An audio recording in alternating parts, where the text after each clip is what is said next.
things, honestly, that make people come back to the Henry's Fork year after year. One is just the beauty of the area. One is the experience around the fishing, but it's also the challenge. That's what really keeps them probably coming back year after year. This idea that there's these large 20-inch plus fish, these rainbows that are wily and have seen a lot of flies in this magical place that is both beautiful and serene, and they have to try to use all of their skill as fly fishermen. I first fished the river in 1977. The hatches were abundant, they were predictable, day to day, year to year. There were a lot of fish. There were a few really big fish. I mean, I'm talking like 25, 26 inches. As important as all that was just that fly fishing was going through a renaissance at that time in the 70s and 80s, and the Henry's Fork was like the testing ground, the development ground for new fly patterns, new fishing techniques, and there was just this excitement to have it. Felt like the center of the fly fishing universe was at Last Chance, Idaho.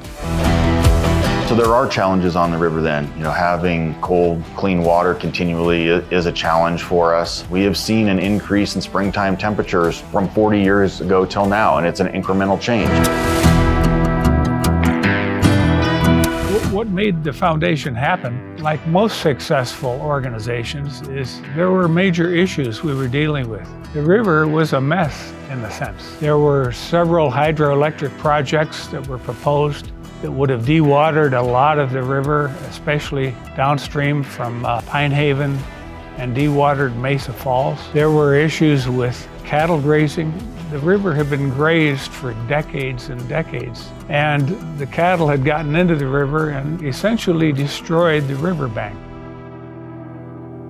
Foundation made its mark over the last 40 years by being a steady advocate for the river and being able to attract and keep a very capable staff on the board. Some of the early successes in the early days, the one definitely was the prevention of the hydro projects. But another one that comes to mind was working with the then Idaho Parks Foundation in establishing a really efficient grazing program on Harriman State Park. I think when we look at climate in the West and what's coming at us down the pipeline, part of living in the West is it's a land of extremes. We are likely to be in a 10-year prolonged drought, but get an extreme high water year right in the middle of it. Something like precision water management not only allows us to micromanage water when it's scarce, but it also allows us to really effectively understand how to mobilize water efficiently when we need to. And when we look at these extremes that we're likely to see in the next 10 and 20 years and have in the last 10 and 20 years, I think the foundation is in a position to be able to respond to that and make meaningful changes and react in a way that we all hope somebody would. HFF started sponsoring research right away, right in the 1980s. The most important thing I think that was learned, survival of trout, young trout, especially in the river downstream of Island Park Dam, was the limiting factor in the population. And the bottleneck occurred during the winter. Stream flow in that reach of river is the #1 factor that affects survival of those fish. More water equals more fish. To this day, we use that information to try to keep more water in the river during the winter for higher survival of fish, which translates into more fish in the population. Our biggest achievement, it's measurable, is how much water we've saved in Island Park Reservoir. It's phenomenal. We have 6 years in a row with the Precision Water Management Program.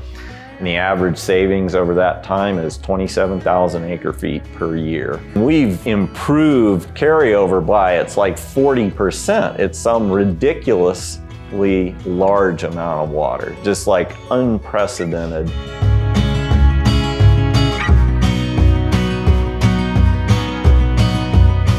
Anglers always have concerns, and with good reason. We have really discolored water coming out of the dam in a way that we didn't really have 10 and 15 years ago, coming into a low population year on the upper river. What's not seen is what happened during those years to mitigate those risks and those threats that were happening. And in those years, it was low water in the winter, and we would have much lower population numbers now had it not been for the good work of the foundation. And I don't think people see that all the time. The water quality monitoring system. I'm not sure everybody understands the depth of that. So many of our rivers in the West, we've got 2 USGS stream gauges on, and we get to see what water flows are, and we get to see temperature sometimes. That could be 2 stations and 70 miles of water. On the Henry's Fork, we have upwards of 10 of these stations at the moment, really giving us a clear picture of what's going on in the river in real time throughout its length. Our work with the agricultural community is something that members and the anglers of the Henry's Fork Foundation should be extremely proud of. To look at something like the Conant Creek Canal Lining Project, to line nearly 6 miles of that canal,